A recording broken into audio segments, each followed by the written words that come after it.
Ladies and gentlemen, it is showtime. Please enjoy the show.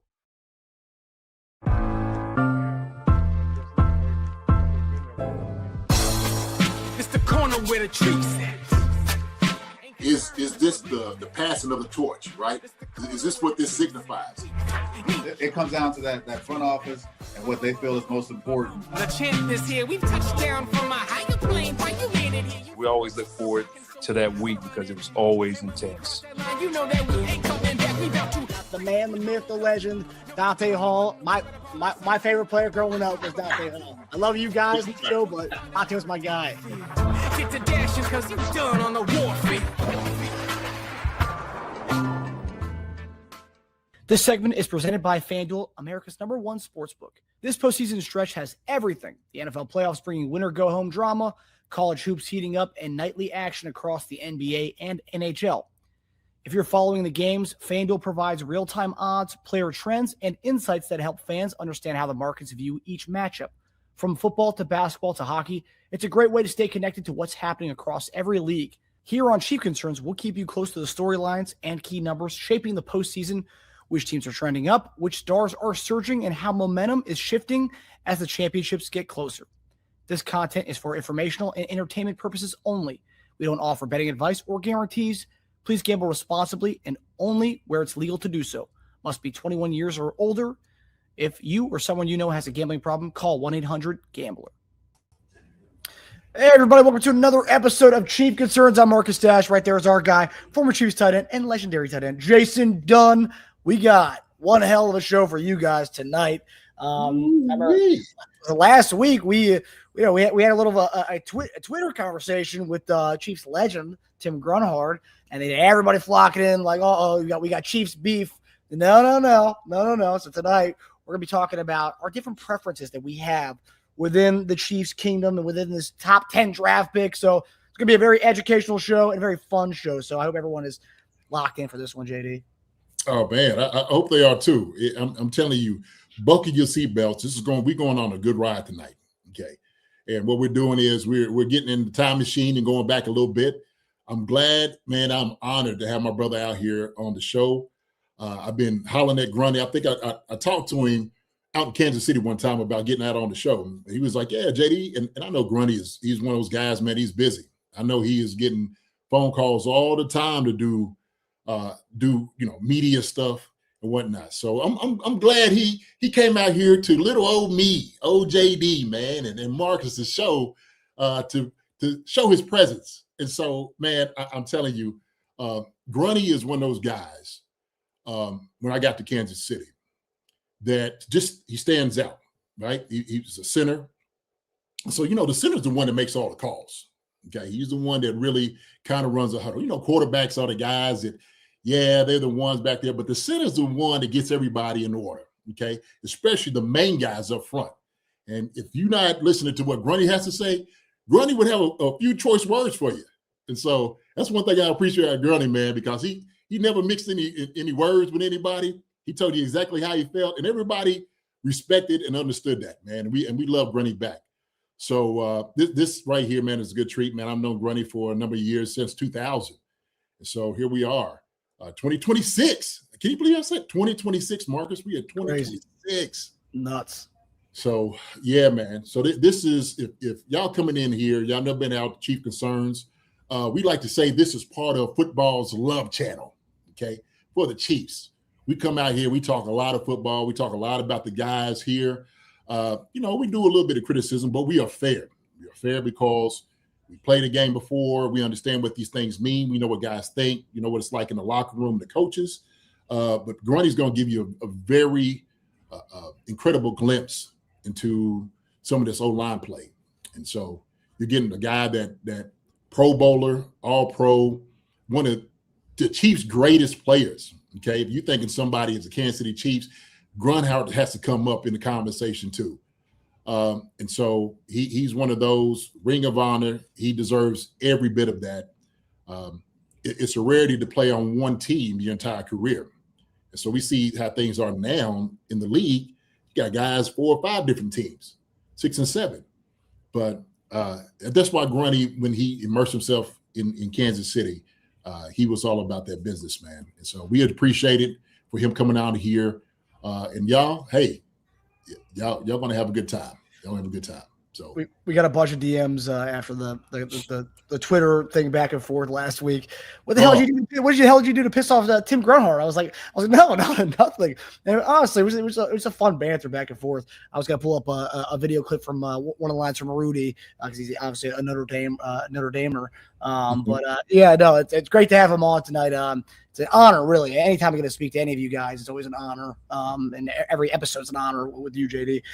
But yeah, it's gonna be a good conversation.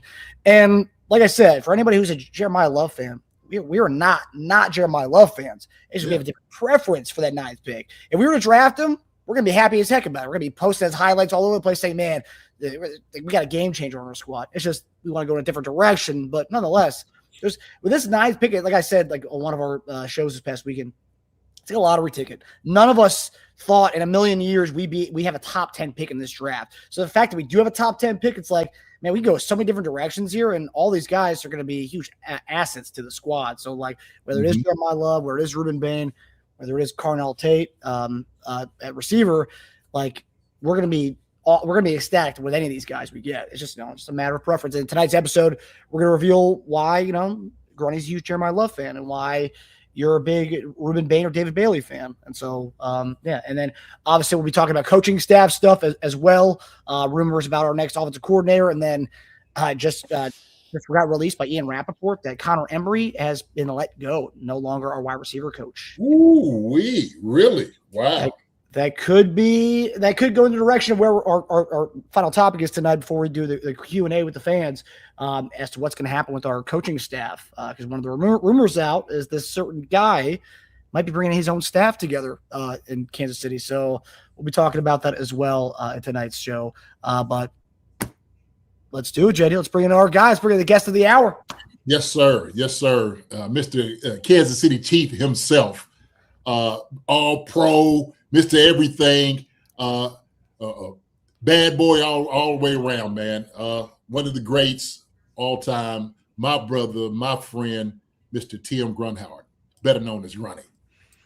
Hey, what's up, guys? It is so awesome to be on with you guys on Chief Concerns, and thank you for all those beautiful words, JD. Man, yes, sir. You know how much I love you, a guy who could catch the ball and run like you did and also be a pseudo-offensive lineman. God bless you.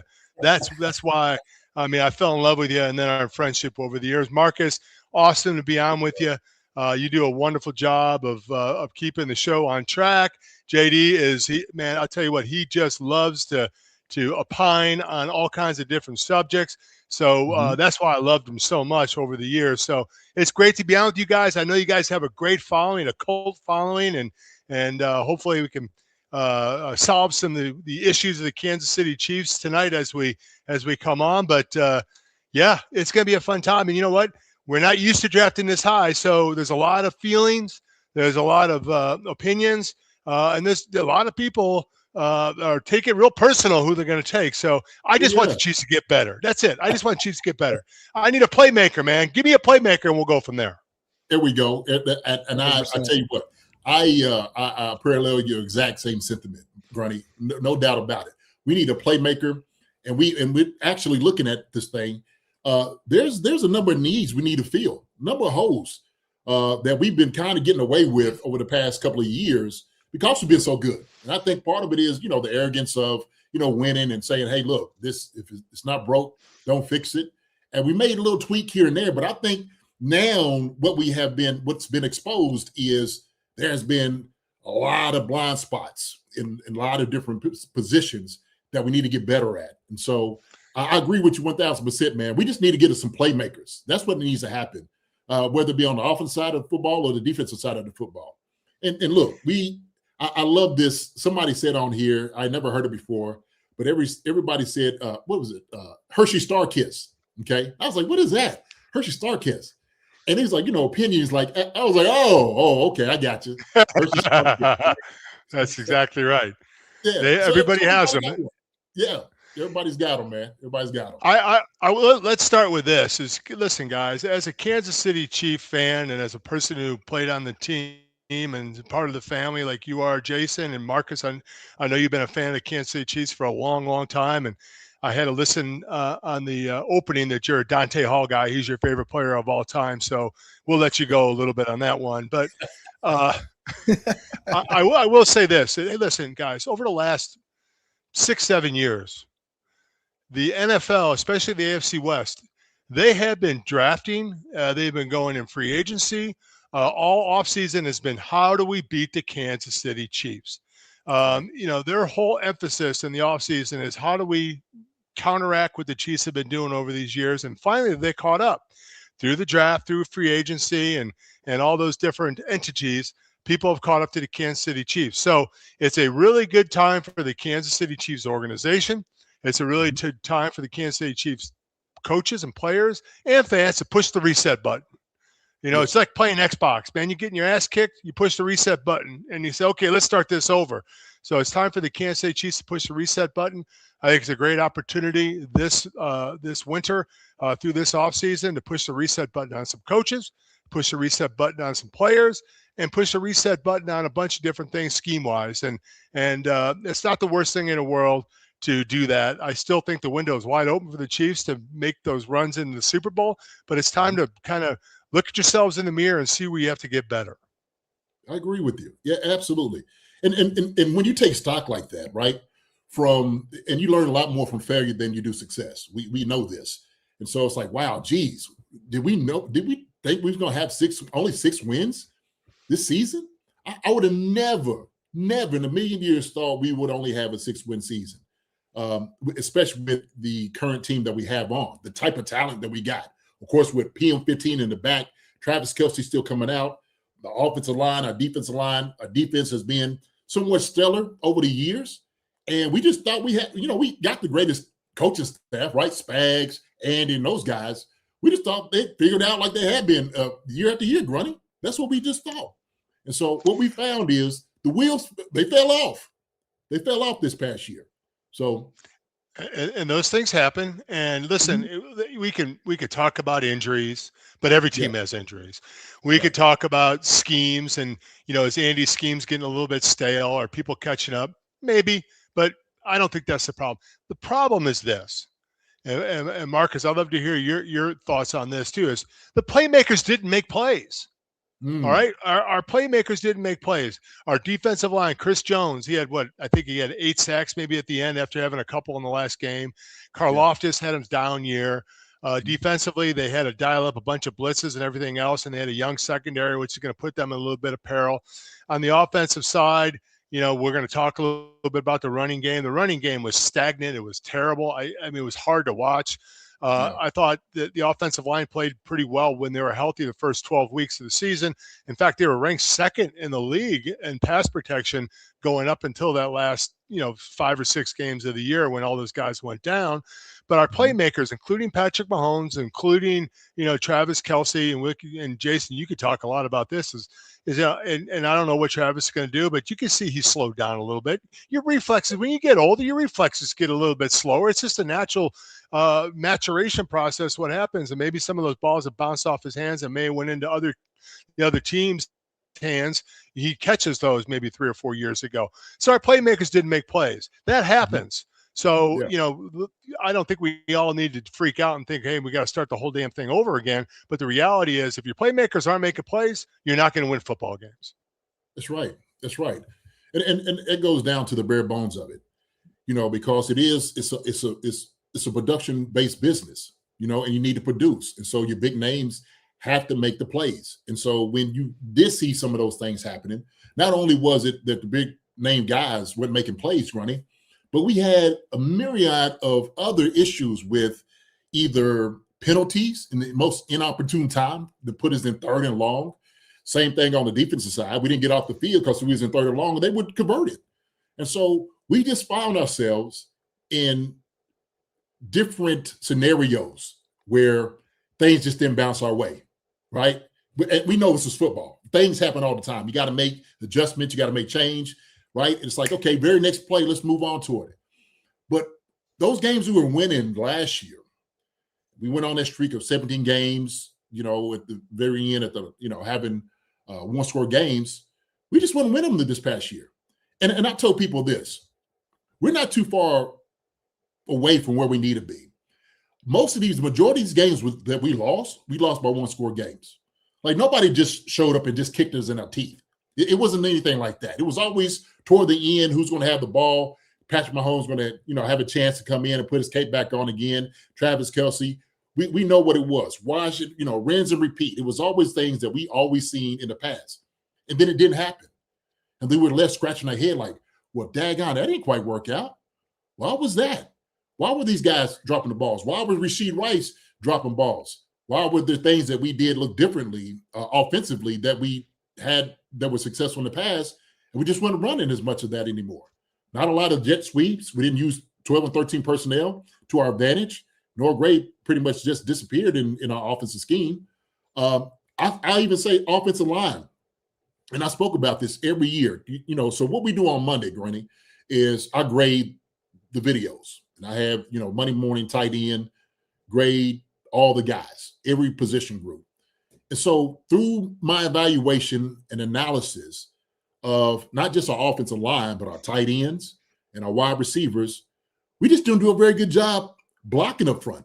We just didn't. Pass protection, because we wanted to push the ball down the field. That did improve. It improved from what we seen last year, but the running game was left desired. There was a lot of things out there on the ground that we missed, that guys weren't necessarily getting up there to the second level. When teams were coming at us and hitting us in the mouth, we didn't really have an answer for it. And so a lot of those things fell on not the offensive line shoulders, but then all of a sudden it came to the running backs and what the running backs weren't doing. And, we just got below average running backs. But I think some of the things that we do scheme-wise, I don't think is really conducive to moving the ball down the field like we should in the running game. And so, this, and like you said, man, I've always been attached as a tight end, particularly kind of on that run scheme. That's what I did best, right? I put my meat hooks on guys, make sure, pass blocking, but that run blocking is something I took a lot of pride in. And so I think a lot of it boiled down to some of the things that we just didn't work on during the offseason and the training camp, Grundy. We just didn't. We weren't a very physical football team up front. So what do you think about that? Yeah, I don't disagree with anything you said. I think, listen, we have one of the highest paid, if not the highest paid center. We have one of the highest paid, if not the highest paid right guard. Yep. We've expended some draft capital at the left guard position in Suamataia. Josh Simmons this year, really nothing that he did particularly. It just seemed like, I don't want to say he was a disappointment, but it was disappointing because he, missed those games and, not really because of anything he did. It's just disappointing that he had those situations happen in his life. Right. So that's not easy to deal with either. So I think the one thing that you can look at on the offensive line is that because there were so many different injuries and so many different guys that were playing and there just wasn't any continuity and the communication wasn't there. And I think that gets to your point, Jason, that we didn't get to the second level as well. We maybe didn't capture the edge as well on some of our jet sweeps and some of our tosses and some of the gap running schemes that they run. You got 600 on 300. You're getting good double teams up to the next level. It didn't seem like we were just communicating that correctly. Right. And I don't think it was particularly because of the center and the communication that he was doing. I just think that guys just didn't have a good feel for people next to him. On the offensive line, you have to have consistency, communication, and continuity. If you can have those three things, you got an opportunity to be successful. And when you have a new left tackle and then you have a new right tackle and now you're putting in a new guard and you're switching a guy over to play the other guard, and it just doesn't work. Out of all the positions, including the tight end, and I'm not leaving those guys out because they are an integral part in the running game, the communication is so important. And it just didn't seem like guys were all on the same page, especially at the second half of the year. And that's when you saw a lot of the issues. Now, I'm not going to take the running backs out of this because I thought that, listen, Kareem Hunt, God bless him. he was taken off the couch a couple of years ago, basically, and put into a situation where he had to be a kind of a situational back. Right, right. And then with Pacheco being hurt, and since his injury last year, he hasn't been the same.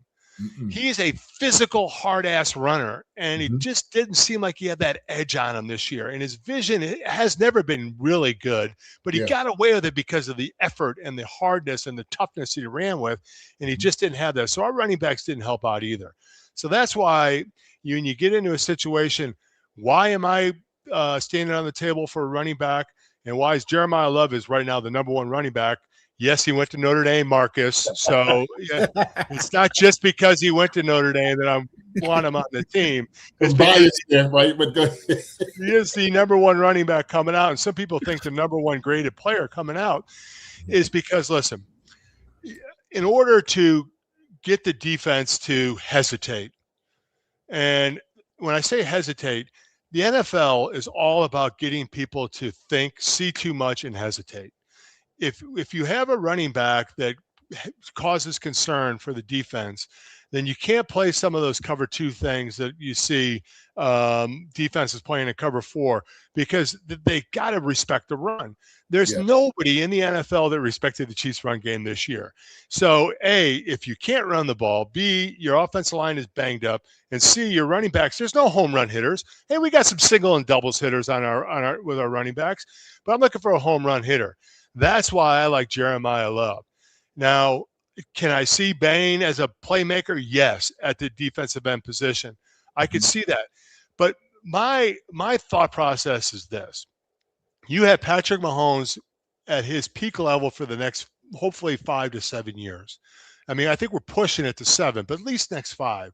I want playmakers on the field with him that takes a little bit of pressure off him and let him just play, with the idea that if defenses are concerned about 2 things instead of 1, and when I say 2 things, the run game and the pass game, and maybe play action, then maybe we can make some plays in the pass game. That's my only thing.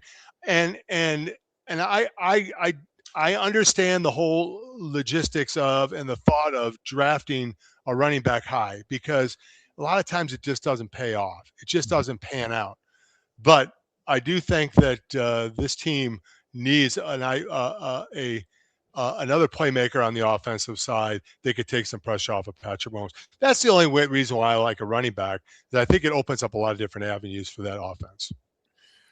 So I will agree with you about Love being, the top prospect. He is an absolute unbelievable talent. I mean, really is. I mean, when you see and watch a guy like him just jump off the screen with the things he's able to do athletically, it seems like an easy decision, right? It's an easy decision. And here's the reason I kind of somewhat disagree with Love being a priority. Now, I do agree that we need a running back, okay? I do believe that we do need a home run hitter. Kareem Hunt was the best third down back in the NFL this past year. Wasn't anybody close to him, and he was absolutely phenomenal in that. And part of it was getting hitting in the backfield. Like you said, everything you said about Pacheco not being the same, and he hasn't been. It's just, it is what it is, right? We see these things, the guys, because of the shoulder and the legs and stuff, this is where you're making your money. Those things, they affect you a lot, especially from that position where you can hit more than anybody else out there on the field, right? You're the only one I know that gets the football, and you got 11 guys that's trying to kill you, at one given time. And so with that being said, I think the priority for running back is maybe second for me, for the simple fact that what I said about the offensive line. Now, I went through PFF, and me and Marcus, I don't know if you've seen this. I'm not really a big PFF guy. I'm not, because they have different metrics on how they measure things, right? They don't know exactly what play is actually being ran. But what I did see, Grunny, during this past season, it was communication. Like you did say, I can tell guys just wasn't on the same page. And we know how we know that mesh of being beside a guy. I know exactly what you're going to do. Like if you're pulling around or you're making a call, I know immediately who I should be going to. Like the communication has to be orchestrated, right, from everybody. And everybody, the one position group that's got to be on the same page is offensive line. and then of course attached to the tight ends, right? Because we're part of that too.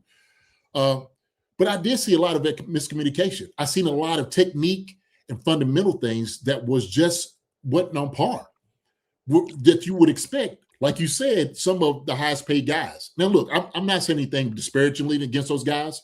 Those guys will hold themselves accountable, right? Creed, Trey, and those guys know. We know when we don't do well. We know that we're not going to pat ourselves on the back because we just get a job done. We don't want that. We want to do a great job. When I'm sitting over here and I'm sitting hitting a 7 technique, Grunny, I don't want to drive him off the football, right? What we didn't win in is sometimes is that third down or maybe in the red zone going into the goal line. We just didn't have that toughness, that type of grit and grind that we needed to say we're going to score when it doesn't even matter who's up in front of us. We got to get this thing done. And I've seen a lot of penetration down there. And a lot of it was the communication. Like, how's a guy getting upset? How does he get through?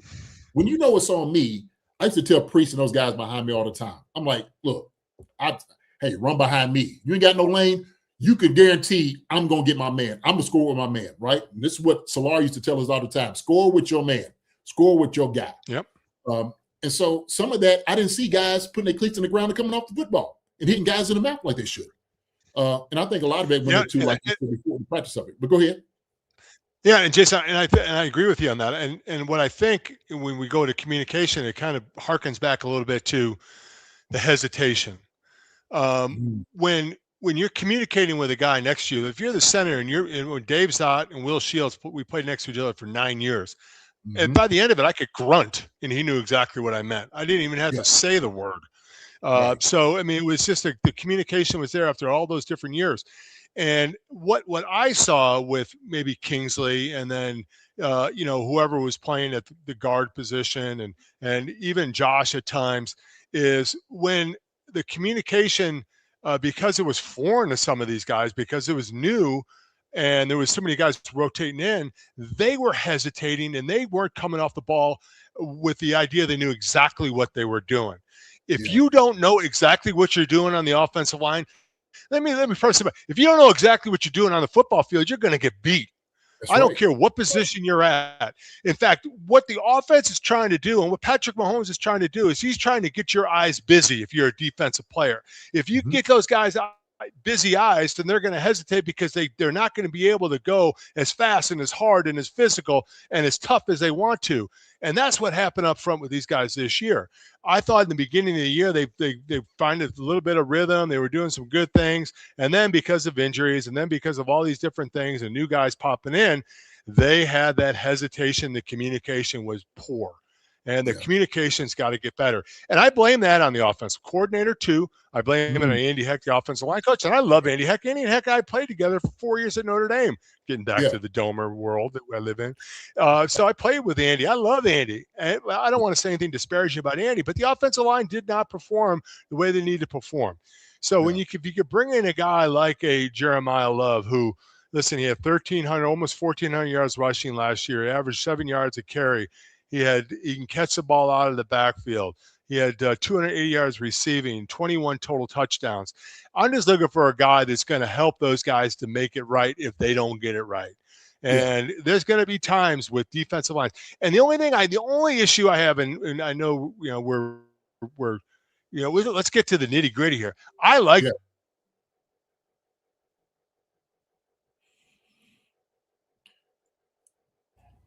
Lost your Grunny.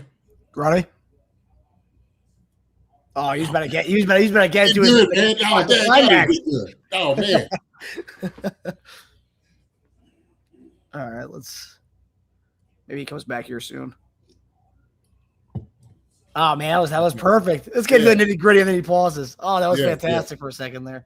I think he's back now. I'm back. Sorry about that, guys. My computer crapped out, but I have my iPad here, so. We just getting the thunder was just coming, baby. It was just coming. Let's get back to the thunder here. So yes, sir.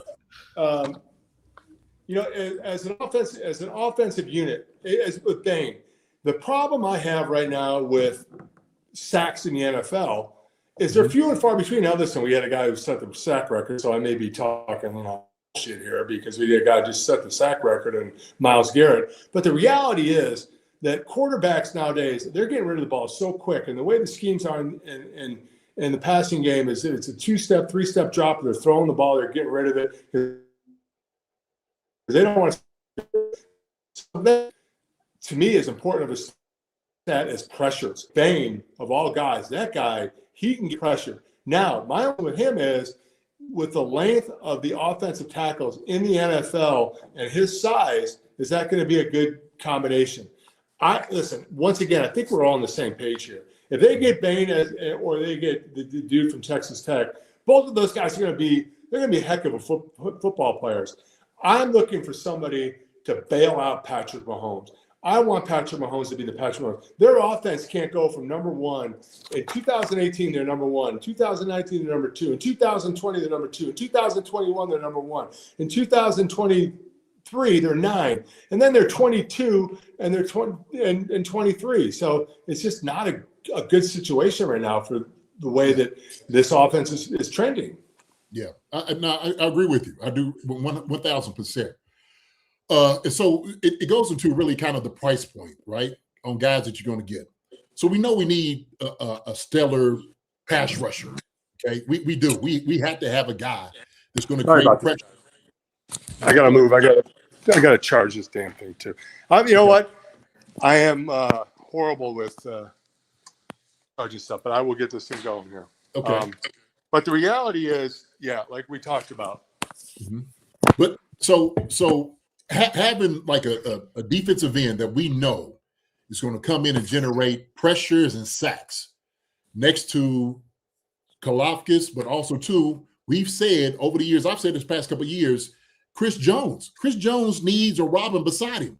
It's always been Batman. He's been Batman. Has never had a Robin beside him that's going to be able to dispel him, a couple of snaps.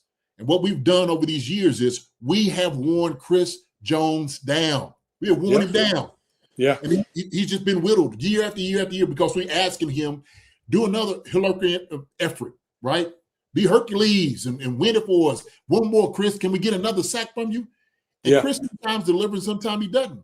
But the man is worn down. We putting everything on his shoulders for him to be Superman all the time. So, and on the flip side, Jay, that's what we're asking for Patrick Mahomes also. So, and that's why I think Marcus and Jason, I mean, I think the answer is, and maybe I could get to your side if you get a guy like Breece Hall, or you get a superstar running back. Mm-hmm. The only thing that concerns me with free agent running backs is there, and everybody's like, well, there's still some tread on his tires. You get in about the 5th or 6th year of being a running back, and you talked about it, Jason. Everybody's banging you around all the time. You just lose a step. And that's why I like getting a young guy running back. You see like a Bijan Robinson and what he's done for that offense. You see a guy like Gibbs and what he's done for the offense in Detroit.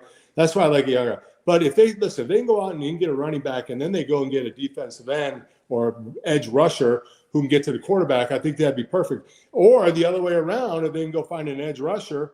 There's a couple of guys out there. I haven't really studied who's there. I know Trey Hendrickson's there, and there's a couple other guys. I don't know if Trey Hendrickson's going to be available. Maybe way too expensive. But there are some guys that you could bring in too. So the answer, I think, for all of us is, number one, we got to get our playmakers to make plays. And number two, we got to get some guys around our playmakers to give them opportunities to make plays. Right. And absolutely. If we can do that, I think we have an opportunity to get ourselves back to where we want to go.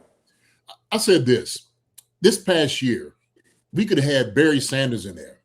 And what we were doing offensively is we wanted to push the ball down the field. That was our motto. That's what we wanted to do, right? We had a speedy receivers, and we wanted to throw the ball deep. And look, when you have weapons like that outside, you should. That should be your thinking. But one thing we didn't do, we didn't get up underneath center. We didn't really have the play action because we were doing everything out of a shotgun or pistol. Right. Some of the action that we did wasn't moving linebackers. Like I'm sitting over thinking, like, the play action is not working. We're not getting under center to have the action to make guys move. And so it helps out the offensive line. It helps everybody out. It helps the wide receivers. Having the stellar running game helps you out offensively. And so we could have had anybody in there. We just didn't run the football enough. We just didn't do Yeah, it. and Andy even said it in his last press conference. He said, listen, we looked for an opportunity to run some play action. We just couldn't really get it done. Well, you can't run play action if you're not underneath. No. And if you're not underneath and, you get that back at, 7 or 8 yards back there and let him get a little vision, it's hard to run some of that stuff that you're running on a shotgun because it limits the vision of the running back. Yes. And RPOs. Jason, and Marcus, I don't know what you guys think. RPOs are ruining the football game. It's ruining football. It's ruining football. You can't come off the ball because you're worried you're going to go too far down the field. You're not sure if it's a run or pass, which causes you to what? Hesitate. You hesitate on the offensive line because you don't know. Next thing you know, you're getting called for downfield. You're 3 yards down the field. You're getting called for that. RPOs, I don't like. It was a novel deal, but it's time to get back to the basics of football and say, hey, listen, RPOs could be a part of our offense, but it can't be our running game. And that's what the Chiefs have been, RPO running game. RPO running game doesn't work. It just doesn't. Now, and a lot of that on the RPO, if it is called a lineman down the field, that's the quarterback's fault. You've already made a decision about what it is you're going to do and where you're going to go. That's the way it works, right, on RPOs. Yep. We know this. But you're right. It is a hesitation on, well, is this going to be a run and pass? I understand it is RPO, but am I coming off the football the way that I should? If I'm sitting there, and look, we're making a count, right? You're making a count as a center. Everybody's making the count. Well, what are teams doing? RPOs, all they're doing is disguising what we're going to give you defensively. So it puts you in a bind. So usually it works because we can say, well, it's based off of the numbers and what we do see, who's on the box, who's not, or who we're going to leave over here that we're optioning off of. But now, as a defensive coordinator, I'm disguising everything I'm going to do. I'm going to bring an extra guy down, then I'm just going to bail him out because we know you're going to throw it because based off your count, now we know you're going to throw. So that puts the quarterback down in the bind. So now we don't have the advantage like it used to be with the RPOs. I agree with you. The RPOs can't be your foundation of what you do. Nope. It just can't. And what RPOs for everybody out there? So basically, and this is the basic RPO 101, is usually you're looking at the will linebacker, okay? So if the will linebacker steps back or he, feels like it's going to be a pass, you're going to hand it off, and you hopefully you get a little bit of an advantage to hold him because usually that's the one guy you really can't get to, because you're double teaming up front usually to the Mike backer. Nowadays they don't play a 7-man front; it's mostly 6-man front. So if you do have a tight end in, he's probably releasing out to either a safety or whoever that slot defensive player is. So what you do is you're reading the will linebacker. And if the will linebacker steps back, you're usually going to go ahead and hand it off. If he comes up to fill the run, you're going to try and throw something right behind him or in an area where he can't cover now because he's bought into the run concept. But defensive coordinators and defensive guys are starting to pick this stuff up, and they're making that read that much harder. That's why you've seen – I don't know the statistics, but I promise you there's more offensive linemen down the field calls now than there ever has been. Because guys don't know what the hell's going on. You're trying to climb up on the Mike linebacker, and the next thing you know, the ball is being thrown on a slant 10 yards down the field, and you're staring like, what the hell happened there? Yeah. So, so that's one of the issues I have with what's going on right now with the offense. So I know that they're talking about maybe bringing a new offensive coordinator. Nagy is probably going to be gone one way or the other. Yes. I know people are talking about Kliff Kingsbury. I have a pretty cool story about Kliff. I coached Kliff in Cologne, Germany, in NFL Europe. He was my quarterback. Oh, wow. And he's a really smart guy. Yeah. He was the starting quarterback for us in Cologne. Really good guy, really smart. You knew he was going to be a great coach. He's a better coach than player. Let's put it that way. There are guys like that. Yeah. Some people say that about me, that I was a better coach than player. But the reality is I wasn't either. I was just an offensive lineman coaching offensive line. Yeah. But the reality is that Kliff Kingsbury has a relationship with Patrick Mahomes. I think they trust each other. I think it'd be a breath of fresh air for Patrick to have somebody you can lean on. I also like Nathan Shieldhouse. I think he's a nice young guy who went to Rockhurst. He's worked his way up.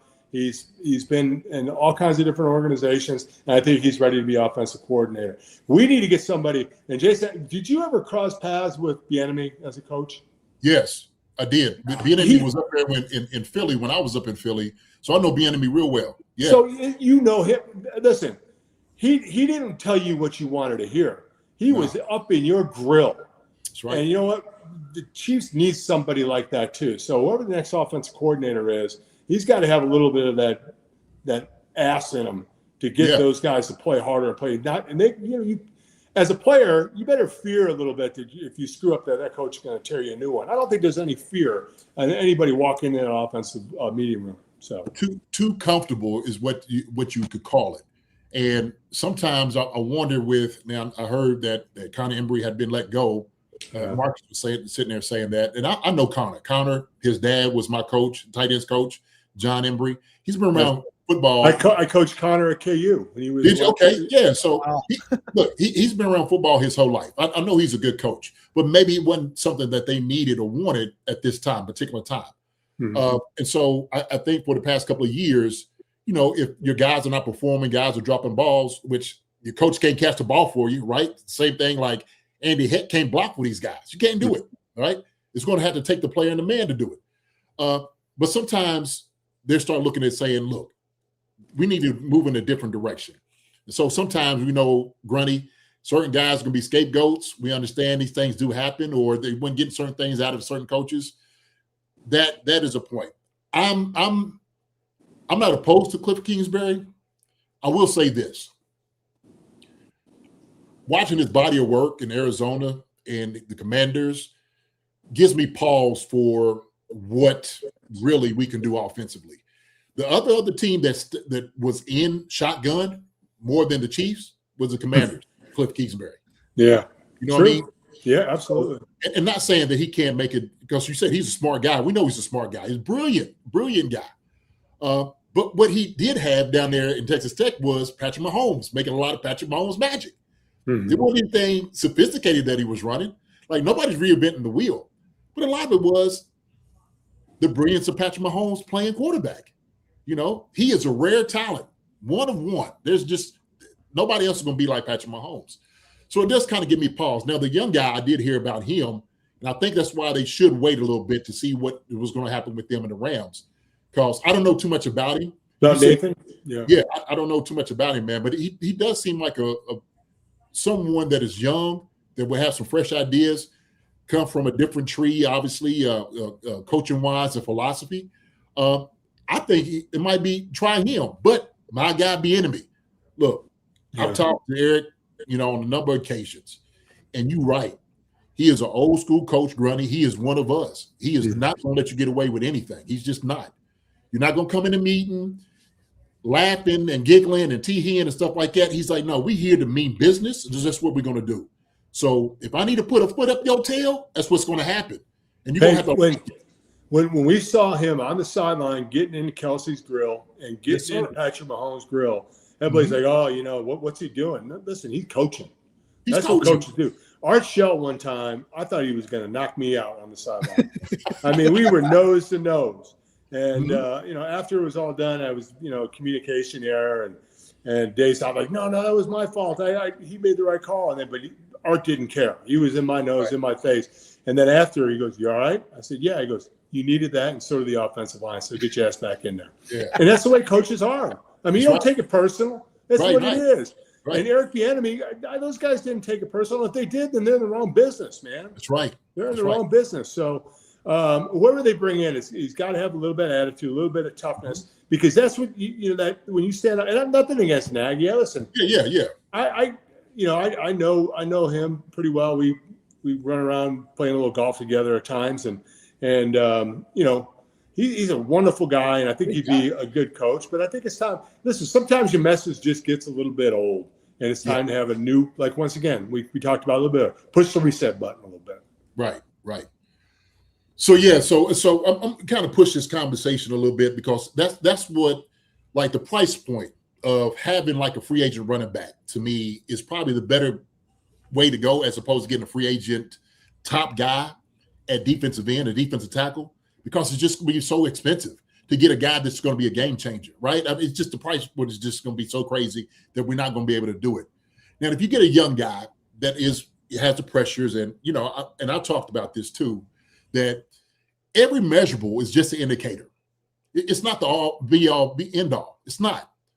When we were talking about like a Jesse Tuggle or London Fletcher, guys that's not big enough to play middle linebacker, but they would absolutely knock you on your ass. That's what they would do. And they were sideline to sideline just making plays. And they would say he's not big enough. He's not tall enough to play in the NFL, right? We've heard this from different guys. But we're talking about a measurable that's only an inch in his arms. This guy has power and thunder in his lower body that he strikes a blow. It doesn't matter how long your arms are. If I'm coming in and I'm knocking you down, right, and he's got leverage. That's another thing he has running. He has leverage. He is relentless. He strikes with power every single play. And a guy like that we can have for 4 years, just the draft capital that we have with him. We're looking for him to get better. And we pair him up with, like I said, a couple other guys that we can get. The price point is better for me in that regard. And like I said, offensive line, they just got to get that much better. They have to. What I did is I sent this out. I want to show Marcus. Marcus, can you show I just want to show some of the grades, man, what the guys graded out on the offensive line from PFF, right? Let me pull it up real fast. Okay. Yeah, and the other thing I saw with Bain is before you get that graphic up, as you get the graphic up, that third step of his is his unbelievable step, man. I mean, you know, you can get any guy to do the first step, quick first step, but that second step, it feels like it's going 3 or 4 yards. Go ahead. There he is. Yeah. Yep. Right there. Yes. That third step is as good as a third step as I've seen in a long time. Maybe, I hate to say it, but maybe a little bit of DT in him right there. Yes, sir. You know, maybe a little bit of my guy who's with Green Bay now, who was with Dallas last year. So, yeah, turn that one off. I don't want to watch that one. I put that on there for you. Yeah. And look, it paused right at the end there. I love it. But, hey, and I think kind of just to go back to the beginning, Chief fans, it's fun to debate.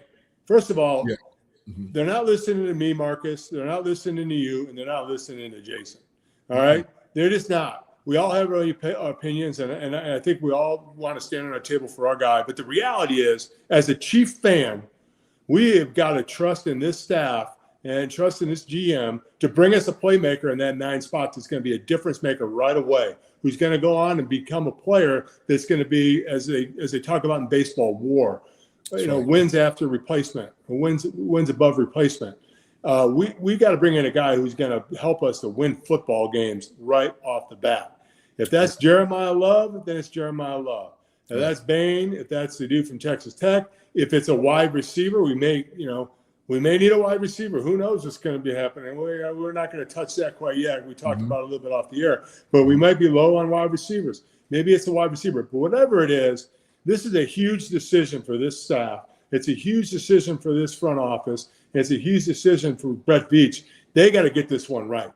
That's right. Because this one is going to be the heir in the sale of the Kansas City Chiefs rebirth into this window of opportunity that I think they're going to have here in the next 5 to 7 years. And you can't waste it. You can't blow it. You can't miss it. So you better evaluate it, and you better make a good decision.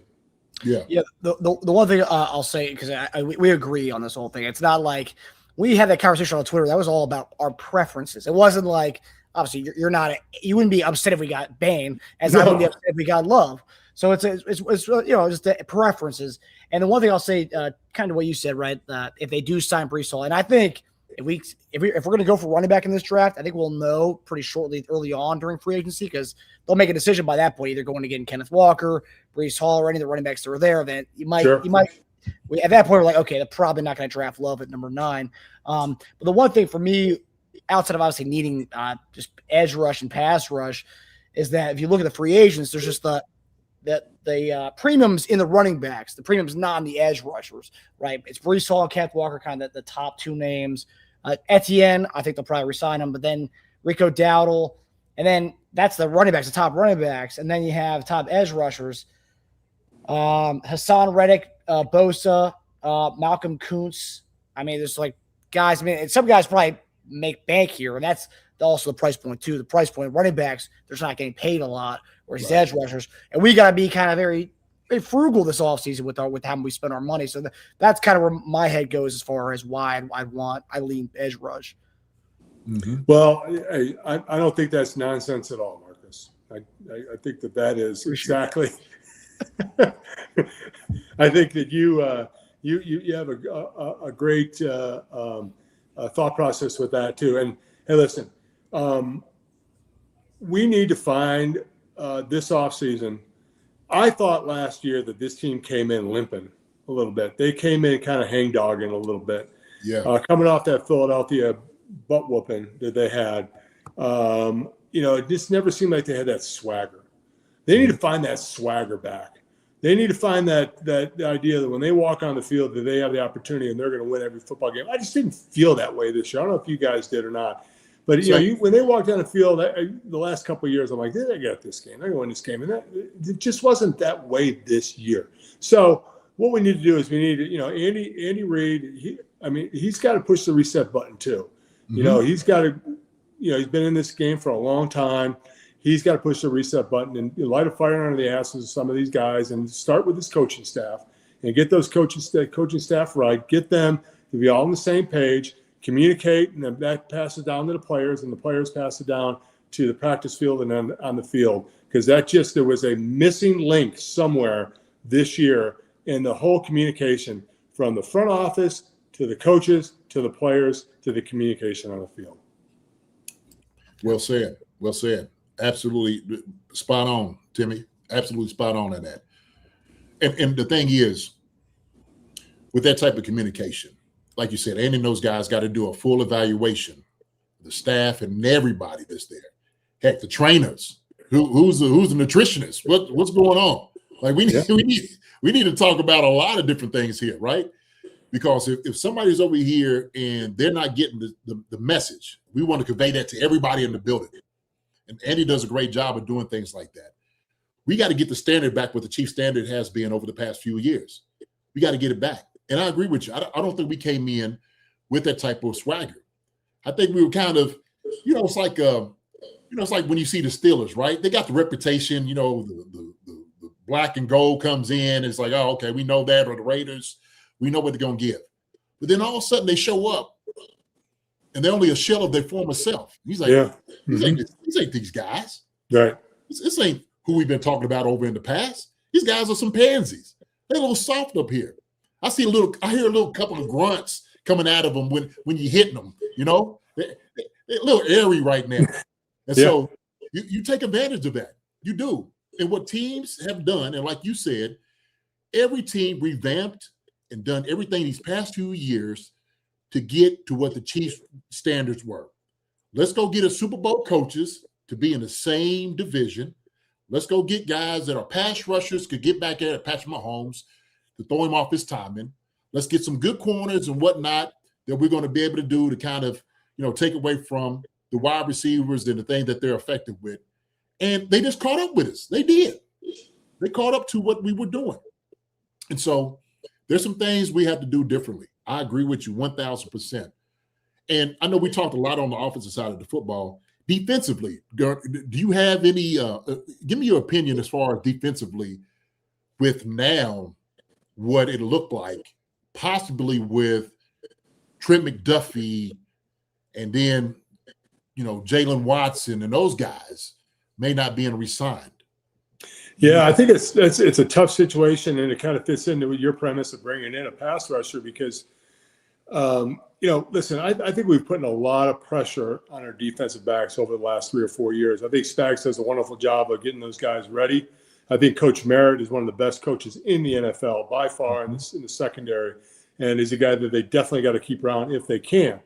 But yeah, you're always going to have some guys that leave and because of free agency or whatever. I think that once again, you have to find a way to get pressure on the quarterback with your front four. Yeah. Because you can't keep dialing up pressure all the time or bring in 5 or bring in 6 because eventually you live by the blitz, you're going to die by the blitz. That's right. And the Chiefs are kind of living in that world right now. And the dirty little secret Marcus, and you know this, Jason, the dirty little secret is every football game comes down to about 5 or 6 plays. That's right. Simple as that. You don't know when those plays are going to come up, Mm-hmm. but it all comes down to about 5 or 6 plays. I don't know how many plays there are. Let's say there's 145, 150, 160 plays in a football game, including offense, defense, special teams. It all comes down to about 4 or 5 plays. Yeah. And, if you put yourself in a position where you have to gamble in key situations, a lot of times you're going to fail in those situations and those plays. And that's where the defense, I felt, got this year. I think when Spags was dialing up stuff, the mad scientist that he is, and he was able to get to the quarterback, it was all productive, all great. Karlaftis got to have a better year. Chris Jones, you got to find somebody, and I agree with you with bringing in somebody, whether it's a draft pick or a free agent, to take some pressure off him because he's getting double teamed all the time. And guess what? He's tired. He is. He's a tired dude. Nobody's looking forward to. I know he wanted to play in the Super Bowl and the playoffs, but nobody's looking forward to a couple of extra weeks off than Chris Jones. Right. All right? Nobody on that team. So and we saw that this year. I think Chris was trying to do too much, and I think the playmakers as a whole were trying to do too much. And by trying to do too much, you didn't do anything. Yeah. You're trying to do too much in the Charger game. You go inside on a pass rush and you let Herbert get outside and get a first down at the end of the game. You're trying to do too much against Jacksonville and you wear yourself out and you think that the quarterback is down and you stop and it looks bad and he gets up, looks at you, you look at him, he runs in for a touchdown. That's an ugly, bad look. Yeah. I don't think it's anything that Chris Jones doesn't want to do. I don't think it's anything Chris Jones can't do. I think he's damn tired. I think the whole team is tired. So once again, the reset button is not a bad thing every once in a while. We saw it with New England in the Tom Brady years where they had a couple of times and they had to push the reset button too. And like you said, Jason, everybody, when you get home, whether you're going back home to Florida or California or Texas or you live here in Kansas City, first thing you do, you walk in and you look yourself in the mirror and say, did I do everything I possibly could last offseason and during the OTAs and during the season to be the best football player I can be? If you can answer that question, yes, then go about your business. If you answer it no, you get your ass back in line. That's right. That's right. And there's a number of guys that need to have that evaluation, Grunny. They need to have that self-talk, really. You got to reflect on what this year has been, and this ain't the time to pat yourself on the back. NFL stands for not for long, man. Yes, you know what? Yes, You cannot take anything for granted because if you do, you're either going to lose or you're going to lose your job. That's right. That's right. We were talking about Will Shields earlier. I remember we had a conversation and Will was telling me, he said, man, JD, he said, they trying to replace you every single day. That's what they're trying to do. And we know, like, when you see guys walk in the building and they got your same stature and they kind of look like you, body type, you're like, who's this guy? This guy is hungry. He's coming for your job. And so I don't know any other profession that you can make this type of money for going out there and playing a game that you love, that you can actually go out there and hurt and kill people if you wanted to, right? Jason, I was told when I signed my first contract by Carl Peterson, and he was being honest. He's like, listen, you signed that contract, guess what? We're trying to replace you. Yep. As soon as you sign your contract, they're trying to replace you. They're trying to find something better. And that's why you've got to stay ahead of the curve all the time. You can't take a deep breath and relax because of resting on your laurels or what you did before, because this is the kind of stuff that happens. So it's a good reminder for everybody out there, whatever business you're in. It's a good reminder as a father, as a grandfather, as a family member, is don't rest on your laurels. Always try to be on your A game, because guess what? You know what?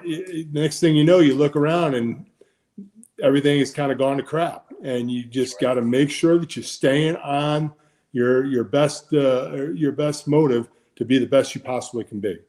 That's it. And that's what it takes being a consummate pro. I think on the offensive line, I look to the leaders. Cree and Trey need to take ownership of that entire offensive line and let the guys know, hey, look, don't get too far away from the facility, but we need for you guys to be that much better, okay? Same thing defensively. It's going to take those guys. And we know, Grunny, we know the game is won up front. People say all these different things about who they got as far as receiver, this and all that.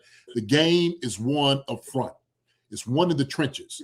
If you don't believe me, you just go back and you just watch how a quarterback has an errant throw because he got somebody in his face and somebody's breathing down his neck. You just watch. If you're getting some great blocks and you're watching Jamar Gibbs and those guys or Bijan Robinson, running for, a number of yards.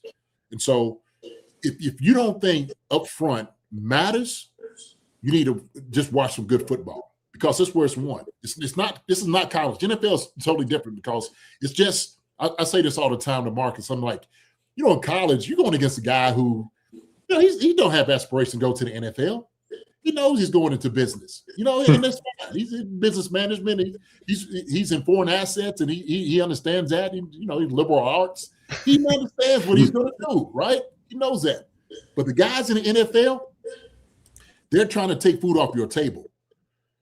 They're trying to take your job. Mm-hmm. They're trying to absolutely rip out your neck every single play. And this is a mental game as much as it is a physical game. And I think this past year, some of those guys need to have a reckoning with each other to sit there and say, we need to do a much better job. We can't be okay with what we did last year and just pat ourselves on the back and just go as business as usual. It's not going to work. It's not going to work. Like you said, you're going to find yourself out of a job on the couch. And you're wondering, how did I get here? Well, you know exactly why. Because you didn't do your job. You didn't perform. So, absolutely. So kind of just circling back, you guys, you kind of put a little chink in my armor with your defensive end kind of edge rusher. I'm still in the Jeremiyah Love camp. You can't knock me out of that camp. But I will tell you that I think the Chiefs are going to have some good options there. It might be a wide receiver. Gosh, I've seen people talk about safeties. I'm not buying into all that. Give me a playmaker, whether it's a wide receiver, or edge rusher, or a running back. I want to give Patrick Mahomes a couple more arrows for his quiver and give him an opportunity to have some success here in the next 5 or 6 years, as long as we have them. But I do understand that, listen, we got to take some pressure off those defensive backs and give Spags, a little bit of opportunity to go ahead and use that NASCAR package he used to run with his 4 athletic defensive linemen kind of standing up and twisting around and stunting around and doing the things he did in New York when he had all that success there. So I think it's a huge offseason for the Chiefs, whether they address –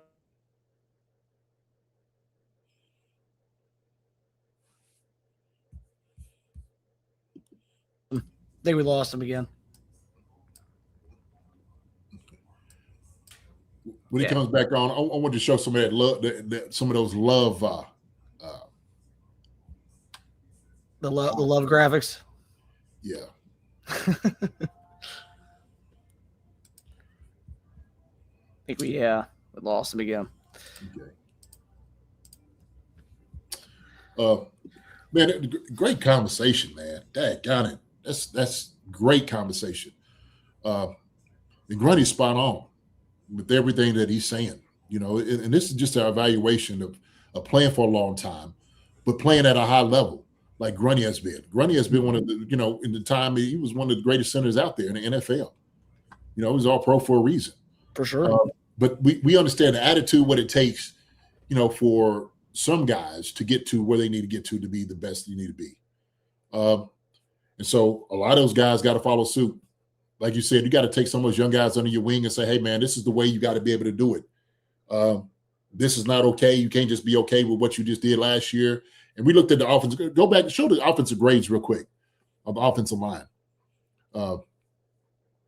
So we would just want to kind of take a gander at some of the grade-wise with the guys graded out.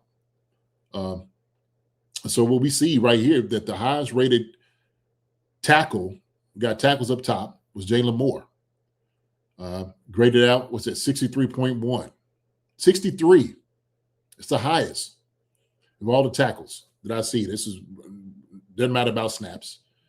So you got Jalen Moore, right? Then you got Josh Simmons right underneath 62.7. Chu Godric come in and get 58.1. Wanya Morris at 57.1. Issa Pole, 56.5. and then Jawan Taylor at 53.3. That's not good enough. It's just not. And when you compare it to other guys around the league, you understand why it's just not good enough. You can see why what we did offensively wasn't necessarily working in the running game. Now let's go to the guard wise. Okay. So we sit there and we look at Trey Smith at 68.5. It's pretty decent. It's about average, almost getting close to like above average. But for a guy that's the highest paid right guard in the league, I think Trey will tell you he's got to be that much better. Kingsley Sumaite, same thing, 65.1. He just got to be that much better. Technique-wise, fundamentals, and all those things. He's a strong guy, but he has a lot to him. I think he's going to get that much better. Then Hunter Norzad, your guy, the Persian. Yes, sir. Hunter Norzad coming in for a few of those. Gets 60.1. CJ Hansen at 60 on the dot. And then we got Mike Caliendo, 54.7. That is just not enough. And if you want to know what Creed Humphrey graded out, 89 point something. 89. Yeah, he's in a tier of his own. Yes, he is. Yes, he is. So.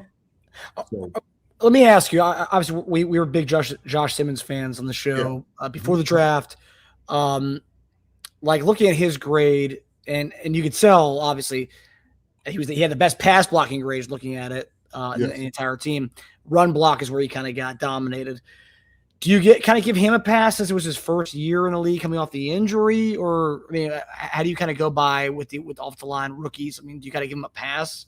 No, you don't get a pass in the league. No, the only thing you get passed for is in high school going down the hall. That's on the pass you get. That's it, buddy. That's it, brother. Hey, other than that, you get no passes. You was a first round pick for a reason. And to be honest with you, I felt like you was the best tackle in the league or coming out in the draft. Obviously, him having a little bit of the injury to himself did change things, and that was part of the problem. But his run blocker just got to get that much better. But I think a lot of this goes to what Grunhard was sitting there saying. It was a communication. And if the guy right next to you is not communicating to you what you need to do or being on the same page, then it's going to be a little murky. You're not going to have the greatest of grades. But if you're just blocking man on man, you got to get the job done. 48.1 in the run block is just not okay. It's not. And he played 8 games. He's much more better than that. He is. He's a physical specimen. He just got to make sure he get his feet down and get his head, across and things that I've seen where he was deficient in. So I think that's what it was, Marcus. I think really that's where he really struggled in the game was just some of the fundamentals and techniques. So, and finishing. You got to finish plays too. But with that being said, we understand that it's just not on the offensive side of the football. Grundy's right. We got to get as a playmaker. We don't know what's going to happen with a lot of different pieces, right? Running back is a question. Travis Kelce, we don't quite know if he's going to come back or not. I do believe he is. He kind of pretty much insinuated that he's coming back on the show today. Well, you figured that. You figured that. And then, of course, wide receiver wise, we got to get us another guy. Yeah, we need another guy before the stuff that came out today. I mean, obviously, we don't know what's going to happen with that situation, but on top of that, we definitely need a guy coming out of this draft, whether it be round 1. And it depends who's there, right? Not number 9 pick. And I believe the Alabama quarterback came out today, and some draft experts are saying he could go top 10. And I hope to God there's 3 quarterbacks that go in the top 10. That's more meat to fall to us. Yeah, it is. But look, we understand there's a lot of holes. I heard Mitch Holtis, he was talking today on the drive with C-Dot. They had a really good conversation. Mm-hmm. Mitch he was lighting it up. I was like, man, look at that. That's a great point, Mitch. Absolutely great point. But there's a few holes to fill. Now, I know Grundy before we lost contact with him, getting into the whole Trey McDuffie conversation. Is there something that we do where we can't sign Trey and we decide to try to make some trades, try to make some deals. Yeah. Same thing with Jalen Moore. Noah Williams played phenomenal coming in. But I'm gonna say one. We didn't name something. We didn't name some guys that didn't get that playing time as they should have. Noah Williams is one of those guys. Christian Fulton, he had been hurt, came in, did well the past couple of games. Okay, sounds good. Is he going to be able to remain healthy for the entire season? Is the question with Yo. It's the medical. We understand that. But there's a name I'm gonna give you. Okay, there's a name I'm gonna give you, and I'm actually going to let me see. Like an NFL player or a college prospect? No, NFL player. Okay, this NFL player set a program record of 1,977 all-purpose yards.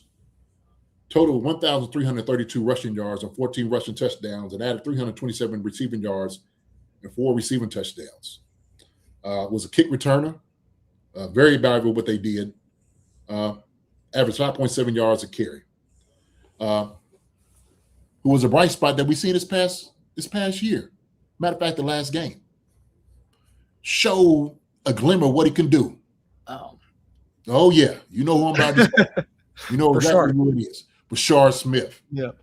And I think after seeing what Bashar Smith, we did him a disservice. I'm just going to be honest with that. We did a disservice not playing Bashar Smith more than what we played him. Watching him play this last game, we could see the quickness and the speed that he had for him to get out there, and it's like being effective, really. And imagine, Marcus, if he played early in the season, the vision he would have been able to acquire from getting those type of reps. Like, imagine that. So if we're sitting there saying, well, shoot, Bashar Smith might be the answer. We may not have to go after Love. We may not have to go after Breece Hall. Maybe are we sitting there saying, oh, do we put our eggs in a basket with a Bashar Smith? I mean, he did well. We know he could catch the football. He looked good running the ball too. So there's a tempo there that needs to be established that the guy gets just by playing. Okay, we've seen that with Noah Williams, and we've seen Bashar Smith take advantage of it this past game. Let's just be honest. Yeah. So one of those weapons that we can help out Patrick Mahomes having, because I don't expect Patrick when he gets back. I don't want to see that sucker take off at all. I don't. Don't take off. Throw the football away if you need to. Maybe not this year. Maybe 2027. Yeah, maybe. Definitely not 2026. Right. But you know what he needs to do? He needs to go ahead and hit that check down to Bashar Smith with some of his backs. And so we missed a lot of that too on Patrick Mahomes, not doing some of the things, because he wanted to push the ball down the field. Yeah. So those are some of the questions, but you might not be sold on Bashar Smith, but he brings an element of the game here that we haven't seen in our running backs in a couple of years. That's reality. Yeah. No, he's an exciting player. We wanted to see him way earlier on than last. I mean, honestly, when Pacheco got hurt, and remember they went with Kareem Hunt, we thought, we're going to see a lot more touches of Bashar Smith. And he didn't get anything. It just didn't make any sense. And maybe it was Andy kind of talked about it last week that he wants to see him, let's have him put on more weight. His diet needs to get right and all this stuff. But we could have at least seen him. And to your point, I don't think you think he's going to be RB1 by any means, but at least if they had given the ball earlier on in the season, at least we would have known by week 10 to week 18, that sample size, hey, this guy can be, our RB1 heading to next year. But now we just see him in the last game of the season, like, okay, he can be a contributor next year is all we know. I mean, look, I think Grunny kind of made some good points, but why Jeremiah Love to help out Patrick Mahomes would be great. But I think he also saw our point of view too, knowing their RB free agent class versus the defensive end free agent class. Big difference there. And the money-wise, big difference as well. Yeah. I'll tell you what, you got some video, don't you, of some love? Let's get a little love in here, man. Let's check little loves. If everybody don't know, if you've been living under a rock, this is who love is.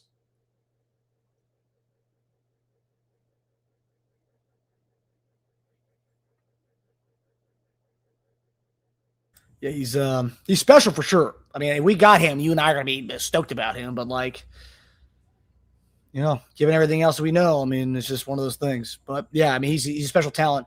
A lot of people say he's like a Gibbs type of guy, and like to have Gibbs in our offense be pretty special to have. Be special, but you can be special, but if you're not blocking the front like you need to be from your offensive line, your tight ends, and your wide receiver, then that special goes out the window. It just does. You know, when you look at a big back like Bijan Robinson, right? Saquon Barkley. I mean, I look at those guys. I'm like, yeah, that makes sense. And all we asking for that running back is make one guy miss. We got to get you to the second level. Once you get to the second level, go do your work. Go do your magic. Go make your money. And so Love can do all those things.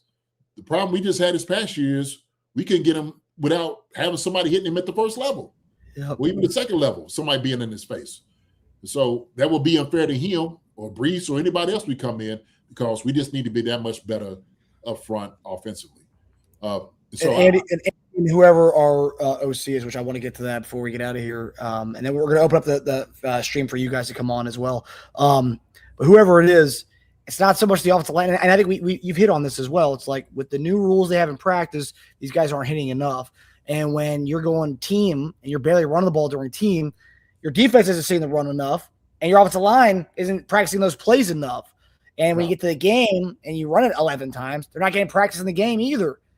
So, like, it needs to be more of a commitment to the run as well as offensive line obviously doing a better job up front, but a commitment to play calling the run so these guys aren't, you know, having barely any reps with running the ball during practice.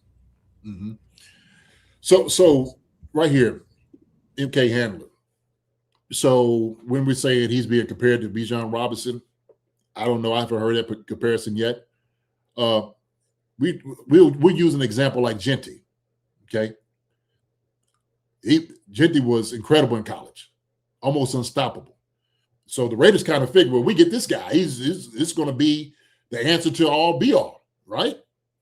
And what we seen was him constantly get stuffed over and over again. Now, he also had a quiet 1,000 yards, but I'm sure the number of chances and snaps he got to get those 1,000 yards was probably, you know, he's the bell cow, right? We're going to run the ball with him. But, man, you wearing a guy like that out. It might take a year for a guy to get that to that level in the NFL. So we that's why we see, because we don't know how we're going to, and everybody's a gamble, Marcus. It is. The defensive end, running back, we know first rounders is going to be a gamble. It's all a gamble. That's why we see guys like Brees Holmes who were undrafted and did what they did. You know, it's all a gamble. You never know. Guys go undrafted who are solid and special, and guys go in round one who are out of the league in 3 years. You know, so it's all a gamble at the end of the day. Yeah. JD, so I wanted to get, before we get to bringing on people, you guys kind of talked about Kliff Kingsbury, and it was nice to hear that Grundy actually coached him. But the report he was on a radio show, was Nate Taylor.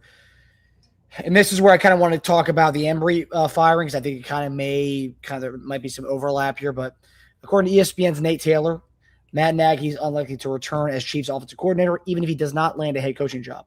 And if Patrick Mahomes wants Kliff Kingsbury in that role, it sounds like it would be tough for Andy Reid to go in another direction. The report also says if Kliff comes to Kansas City, he'd likely bring in some of his own staff. So just kind of spitballing and thinking about this, right? Obviously, Pat has a really close relationship to Kliff Kingsbury. Kliff Kingsbury took the job in Washington. In his opening press conference, they asked him what his ideal quarterback was. He said the Chiefs quarterback and giggled. Very close to Pat, obviously Texas Tech. He probably owes a lot of his career to Pat's success, honestly. So you should be thanking him. But Andy's an older guy. People talk about Andy's retirement for many years. Who's going to be the guy to take over after him?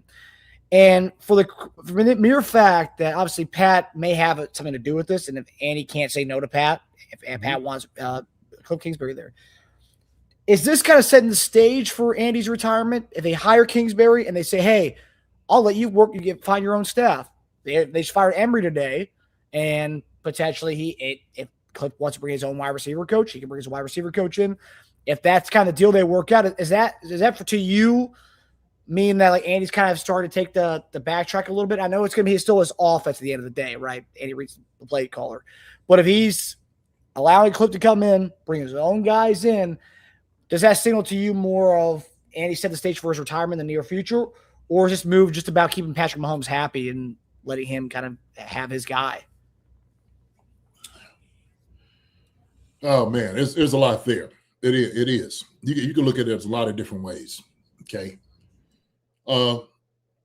Obviously, Pat is going to weigh in on what he wants as far as offense coordinator. But Andy also, too, and we need not to make any illusions over this is going to be Andy's offense.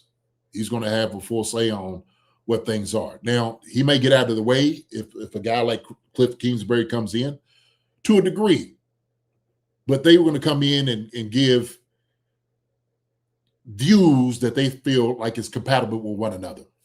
And so Kliff Kingsbury, who's been a head coach, offensive coordinator, because we know that's probably what he's working on. He's not just working to be a coordinator. Kliff Kingsbury want to be another head coach in the NFL. That's what he wants to do. So we don't know what this is going to look like or this journey, but you almost had to think, if they're thinking about a Kliff Kingsbury, not only are they thinking Kliff Kingsbury could come in and be the offense coordinator, they may believe that Kliff Kingsbury may be the heir apparent to Andy Reid. I mean, let's just be real.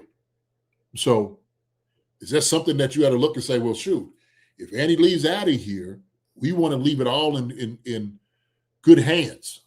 First off, a guy that understands what this culture and everything is all about, and then also somebody who's very successful. Now, Kliff Kingsbury, coaching record, a head coach stinks. Let's be honest with that too. I will say he did take Arizona to the playoffs, which everyone was talking about this Gannon guy being the next big thing, and like he had a horrible record there. But Kingsbury did take him to the playoffs, and we'll say that. Okay. One bright year but all the other times you had talent. In college, you had some talent, and you didn't really do too much with it. Let's just be honest. Offensively, Commanders last year, where were they? So last year they were a good offense. I mean, like you could make the argument they probably were one of the least talented teams, and they went to the NFC Championship game.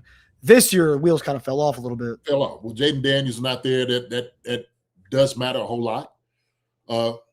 But all these things you got to take into account.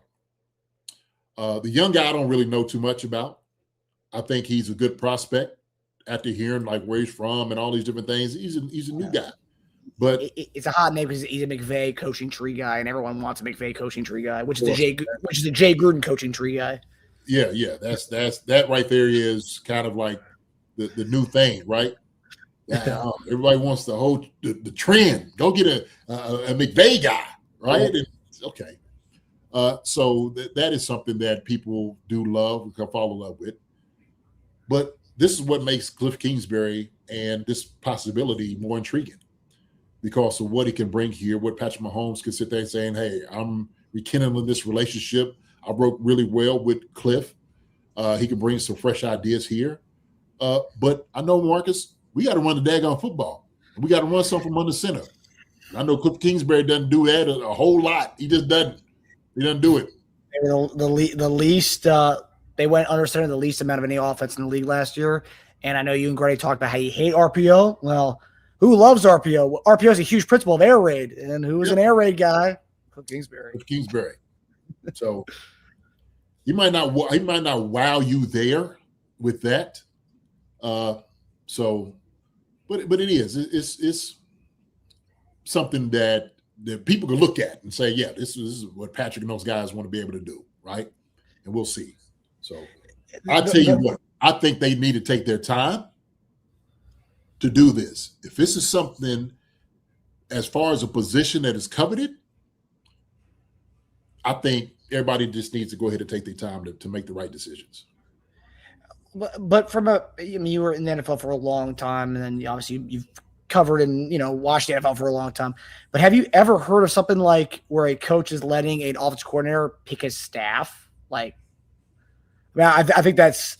I mean, when I saw that at first, I was like, oh, okay, yeah, if Pat wants Kliff Kingsbury and Andy's not gonna say no to him, sure. That was one report. But when the next report says that he would let Kliff kind of have his own, pick his own guys to come in with, I think that seems like a lot of power to give an OC.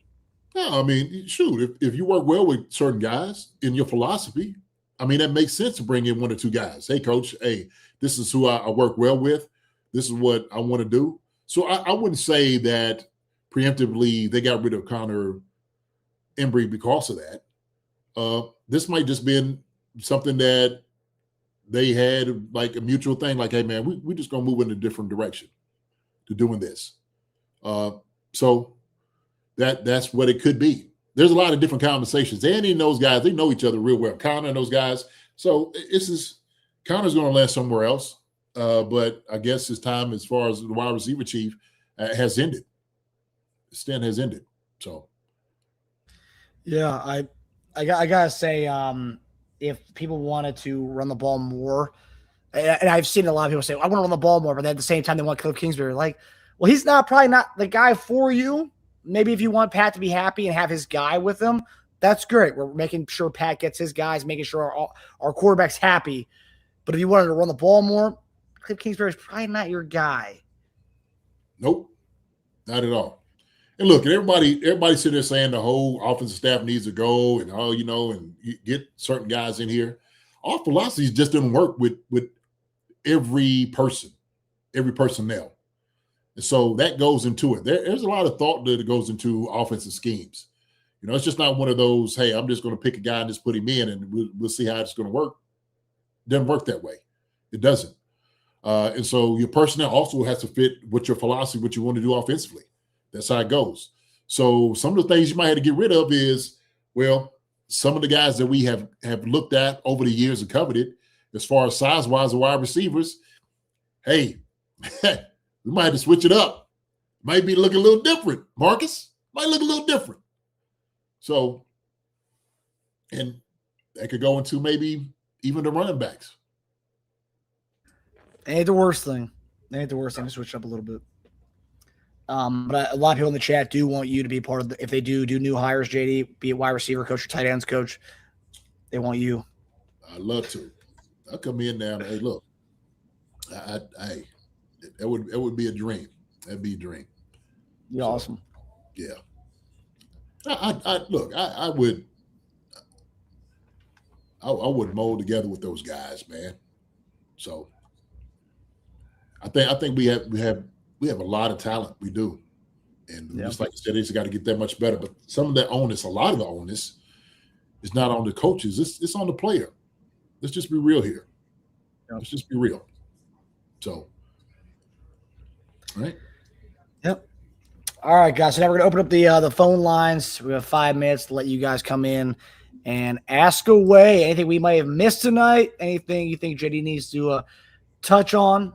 We're going to open up the phone lines so you guys can come in, ask away. You don't have to leave your camera on. You can just come in and leave the camera off, and you can ask, or we can see your face as well. We love seeing your faces, but up to you guys. I just put the link in the chat, so ask away. I see Optimistic James is in here, and he's already asking questions. So Optimistic, come on, baby. Bring yourself, baby. Be your piece, man. We come in, get you a good couple of minutes in and to say what you need to say, and we'll talk. Quick little conversation. We'll do it that way. So, and Grant said he lost power. So I kind of figured, yeah, that was it. Love would have Grunny on here too, man. So we didn't get to show. We didn't get to show Bailey. We didn't show Bailey. Yeah, the highlights I found on him were kind of crappy, but I can post them anyway. Okay, see him too. We missed him. Shoot, we didn't mention him that much at all. Well, we did.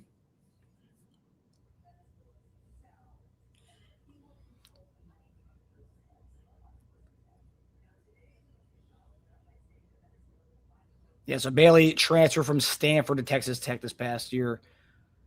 So this is some Stanford highlights here, I believe. The thing I love about Bailey, I mean, he looks like when you create a player like Madden or 2K, and like you don't put any accessories on the guy. Yeah, that's him. He's a football player. He put his pads on. There's no sleeves, no gloves, no nothing, man. He's just going out there. yeah. Yeah, and I know I didn't get Caleb Downs' highlights, but that's a guy. Again, what we talk about being the 9th pick, you're gonna be in the same area as a lot of these like blue chip type dudes, and we're gonna have an opportunity to get somebody. And like, sure, it may not be your preference, but they do come with Caleb Downs, safety. And I know everyone says it's not a premium position. All I will say, safeties get paid more per year than the top running backs get paid. If you look at the top safeties and top running backs, safeties are getting paid more than top running backs are, which is crazy, but it is what it is. But yeah, Caleb Downs is an instant impact player. Rueben Bain, instant impact player. Peter Wood, I believe his name is, from Clemson, the defensive tackle. He's also a beast too. So there's a lot of guys in that nine range who would be awesome to have. So you're not gonna see me and JD unless they like draft a quarterback. I don't think you're gonna see me and JD be pissed off about who we drafted at number 9 this year. No, not at all. Not at all. And I think they'll get it right. Whoever they get, man, they're gonna get it right. Okay, like you said, we're gonna be happy with whoever they're gonna get. So I think they're gonna make a splash. I really do. Not only that, but also too, just in the other number of draft picks that we have. And so free agency is another big thing, Marcus. Free agency is really where we're going to make a big difference. It's free agency, okay? Draft and everything is those are the support groups and pieces that we was like, okay, we're going to have these guys for a long time. It's for the future and whatnot. Free agency is like we spending some money, okay? These guys got to hit right now. We can't miss on the free agent guys, okay? Paying them real money. Paying some real money. So, and you already saw Juwan Taylor already pretty much said his goodbye post yesterday on Twitter, and that was one of the first dominoes to fall with as far as everything goes. We get $23 million back by letting him go this offseason. He pretty much had a goodbye post to Kansas City yesterday. Obviously, nothing's official yet, but that goodbye message was pretty much a farewell to Kansas City on good times that he had here. So, yeah. There was a number of them out there too, boy. I was like, ooh, it's okay, yeah. Well, it's one of those things when you come in, okay, I'm going to tell you all the process on your exit meeting. You kind of come in, coach, and everybody's glad handing you, patting on your back. Hey, y'all, come on in and let's talk about what your season was like. And, just want to let you know how much I enjoyed you. We didn't get to do what we wanted to do or wanted to accomplish here. And then it goes into the conversation if you're not going to be there. Well, I just want to tell you, we appreciate everything you've done for us. You've been incredible. You've been a great teammate, a great player. We've enjoyed having you around here, but we may be thinking about moving in a different direction. And so these conversations are not always the easiest of conversations for either party on either side, because you know that there's an era or a chapter that is closing, and this could be the last team you with, or now you gotta move to a different city. You got to do it all over again, and that's a tough conversation to have. It is a tough conversation to have, and I'm sure there was a number of conversations today and yesterday that this happened with guys.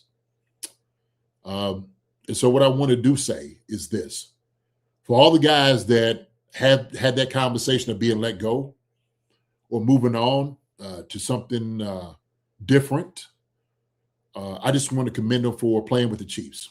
I appreciate them coming here and giving it their all and putting on the Kansas City Chiefs colors with the arrowhead on the side of your helmet, and giving all your blood, sweat, and tears to help win championships. It's tough because for some guys, this might be the last time that they put on pads, Marcus. So that's a very difficult conversation to have. But I just want to thank you guys for all the ones from bottom of my heart, from Chief Concerns, we want to let you all know that you are appreciated, have been appreciated. We love you, and we wish you the best. And once a Chief, always a Chief. That's how we feel here. Okay. I got hate for saying that yesterday to Juwan Taylor. I don't know if you saw some of the comments. No. I said, once a Chief, always a Chief. Like, yeah, he can go do false starts somewhere else. And someone was like, it's a bad take. I was like, it wasn't a take. I was literally just saying, once a Chief, always a Chief. And like, it's a fact. He has a Super Bowl ring with the Chiefs. No one's ever going to take that away from him. I want Juwan Taylor to go do well. Yeah. Whatever the next chapter in his life is going to go do, if he goes play another team, I want him to do well. Yep. That's what I want him to do. So 100%. I'm going to wish him well. And also, too, I'm going to root for him wherever he is. Yeah. So I know that we ain't petty like that. I think that's petty to me. It's not the way we roll. Yeah, it's petty. So it is what it is, man. New news. We talked about Embry, but also Alex Whittingham is gone. His father, Whittingham, he was the Utah head coach. He's now the head Michigan football coach now, so he's probably going to be following his father maybe. Makes and sense. Then Louis Adazio, defensive quality control coach. So far, 2 defensive coaches, one offensive coach, and then obviously the Matt Nagy's probably headed out elsewhere as well. So, I mean, are you shocked at more defensive coaches have been let go so far? No. No, this is ball. It happens every year. Happens every year, successful or not. Some guys just move on to other places, and so these defensive quality guys is not. I mean, those guys are kind of writing up cards, getting coffee, and all those different things. You're kind of you're that guy. It's just your way in through the door. You probably have a promotion elsewhere or something. Yeah. So, great opportunity for him to learn from some of the greats being there. So, I'm not shocked. It's not shocked. NFL is like New Jack City. Nino Brown, never personal, just business. Never personal, just business. We all we got. We all we got. Am I my brother's keeper? In this case, no, we're not. Yeah. Yes, I am. Oh, we got someone coming on here. All right, we got Ashton. Let's see what Ashton's all about. What's up, Ashton? How you doing? What's up? You can hear me? We can. Yes, sir. Ashton, how's it going, my brother? You doing well? How's it going? Yeah, I'm doing good. I just got back from work, so now I'm just watching you guys streaming. So I enjoy the stream you guys making. Good. Glad you enjoyed it, man. Is this your first time here, Ashton? Oh, no. I've been watching you guys ever since the AFC West roundtable. So I really. Oh, nice. Yeah. I watched you and Cole. If you guys know who he is, I watched. Friends of the show. Absolutely. Yeah. You guys are only 2 Chiefs content creators that I usually watch on a day-to-day basis. So I really enjoy watching some more Chiefs content creators. Awesome. Awesome. So what do you have for us, man? You got a question, or you got a statement that you what's your opinion on things, Ashton? I think I kind of have a little bit both, because it's really like a point that I'm trying to make. Like, why are we talking about our need for inside linebackers? Because if you really notice, like, Nick Bolton hasn't been performing as of lately. I don't know why, maybe because of injuries, but we haven't really seen some good linebacker play since Willie Gay or even Darius Harris. And I haven't been seeing any good performances by him. I don't know if it's injury-wise or like performances, because Leo Chanel or Drew Tranquil have been outperforming him in these recent games. So I'm just wondering. Go ahead, Mark. No, I mean, I think obviously Drew is a potential cut candidate. We could save about $7-8 million with cutting Drew Tranquil. Leo, I believe, is a free agent this year, so that's a question to be had. Do they bring him back? What kind of role will he have? If they do bring him back, I hope it's an expanded role than what it has been this year and past years. I did like how they used him a little bit more this year. They utilized his strengths a little bit more than usual. We needed a pass rush from him. So I do think they bring him back. It'd obviously be a decent-sized deal because he's an athlete. He'll get paid elsewhere. So they'll probably bring him back, I have to say. But I think Tranquil's gone. So you are right. I mean, between Bossa, Bolton, and Leo, they will probably have to bring in another linebacker and probably going to be a draft. And I think that's going to be more of one of our mid-round needs, I would say. So I do think inside backer is something that we should be looking at, but I don't think it's something to spend money on outside of retaining Leo. But I do think mid-round is where you're going to probably see us go for a linebacker, much like we did last year with Bossa. And if you look at our drafts in the last few years, go back to the last 5-6 years, we usually go for a middle linebacker or inside backer mid-round. I think Bolton's obviously the highest one we've drafted second, but we usually go for at least either every draft or every other draft. We come away with at least a middle linebacker of sorts. So I do think middle rounds, you might see us pull the trigger on an inside backer. And I do think Drew Tranquil was probably on the outs this year to save some money. JD, what are your thoughts? So I'm going to say this. I looked at PFF grades, right? Y'all have heard me say this. I'm kind of you're a big PFF guy now. Yes, I am. I kind of, but you need a baseline on certain things, right? You really, the one group, okay, the one group that had above average grades and position group was linebackers. Okay, was linebackers. Our DBs had, also two pretty much kind of above average on grades as well. So that being said, I do believe that it'd be good to go get, another guy if you wanted to. But Nick Bolton does a great job for us. He's all over the place. One of sure tacklers that we have, leader on the defense. This is Spag's mind out there. He does a great job for what we do defensively. Now, obviously, people have a problem with some of the, the skills as far as covering guys is one of his, maybe not strong suits, but he does a decent job. He does a decent job of it. What's going to help him out? What's going to help him out is also that pass rush we were talking about before. And so if we get some guys that can generate a lot of pressure, it's going to help out in the pass coverage with our linebackers. But I'm gonna give you some of the scores, okay, that we had here. Actually, I'm gonna send it to you, Marcus. Okay, you can put it up here. But what I was saying before, those guys have done an amazing job in the linebacker group. Now, I'll give you the grades myself, okay? Bossa graded out at 85.7 with just his few snaps that he had, okay?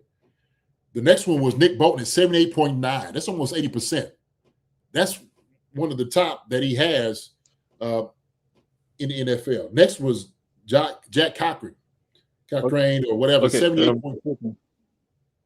Go ahead. But like you said Nick Bolton is like a 78 overall grade. 78.9. Yes. Huh? Oh, yeah, but how much of it is more on the run defense and pass rushing? Like, how much is more on that? Because run I think defense. that's more for fun. Yeah, run defense was 85.2, and his coverage was 67.7. His pass rush was 61.9. So he didn't rush the pass a whole lot. You just don't. You don't take him out the middle. His coverage was 67.7. So it was below average. But all those things can be correlated because of if you don't have the pass rush and those things generating for your guys, like Grunny was saying, it does cause problems. I said this, if I'm a tight end or running back, I expect to win on a middle linebacker every single play.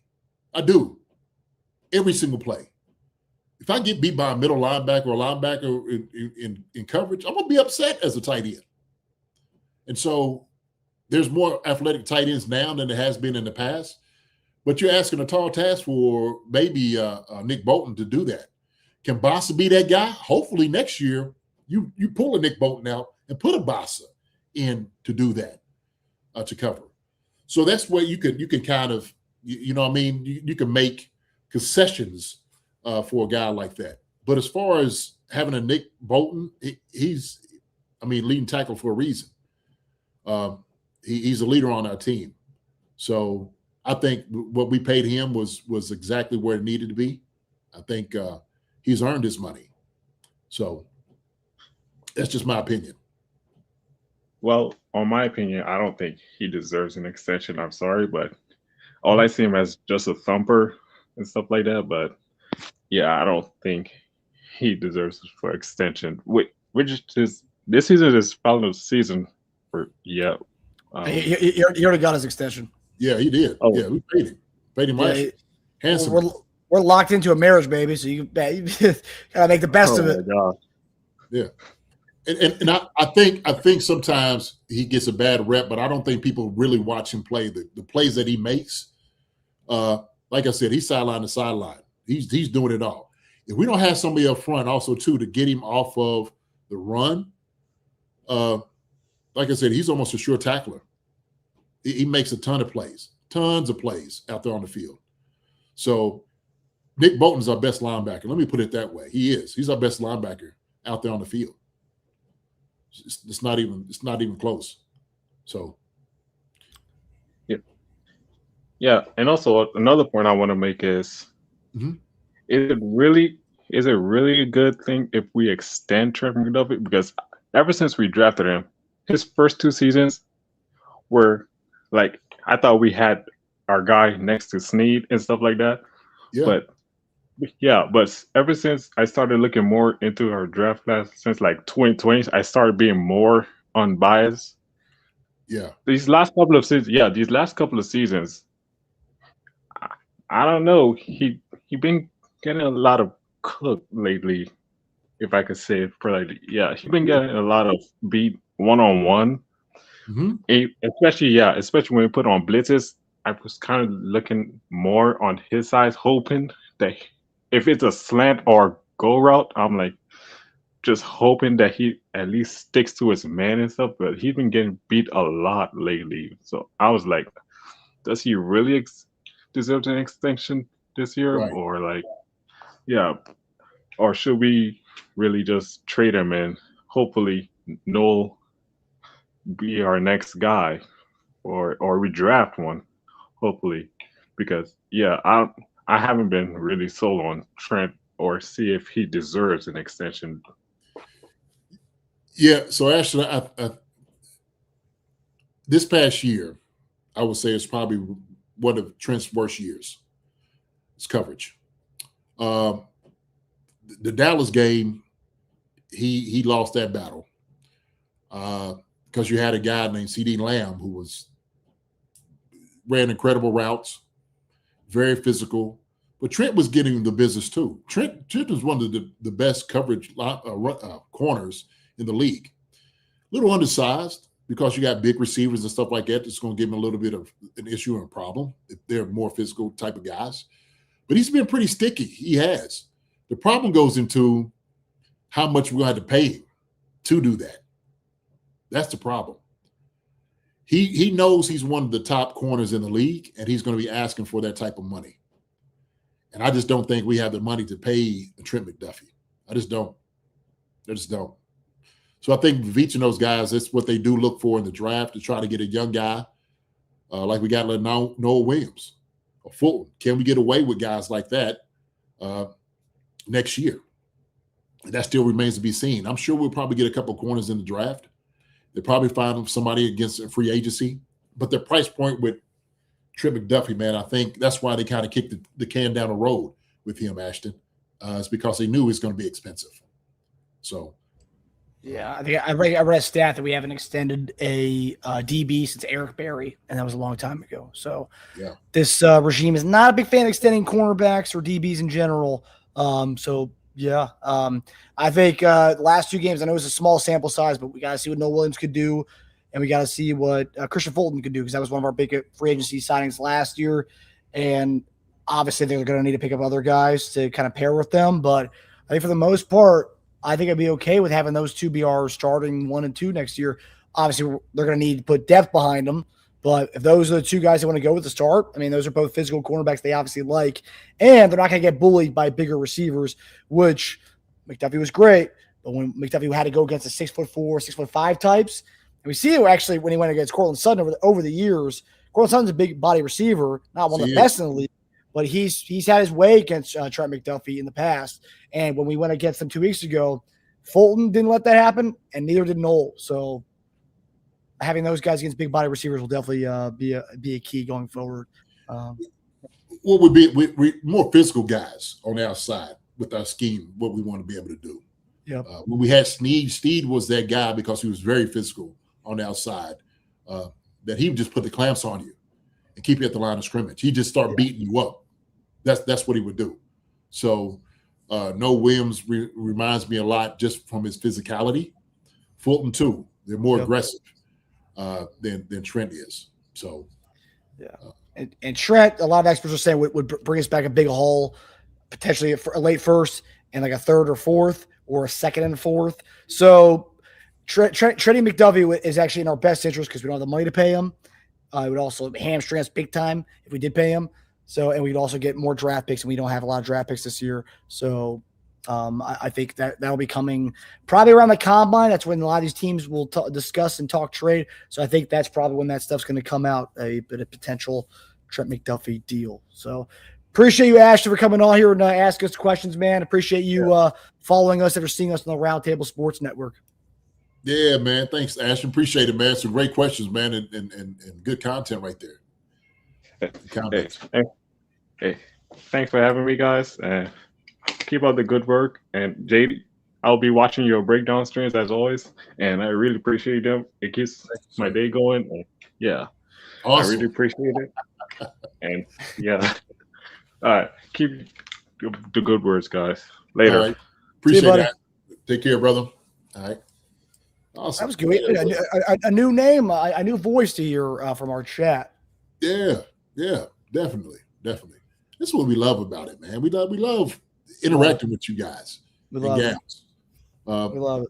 You know, we look, and we love having these conversations because we're all trying to figure it out. But we know the Chiefs will figure this thing out.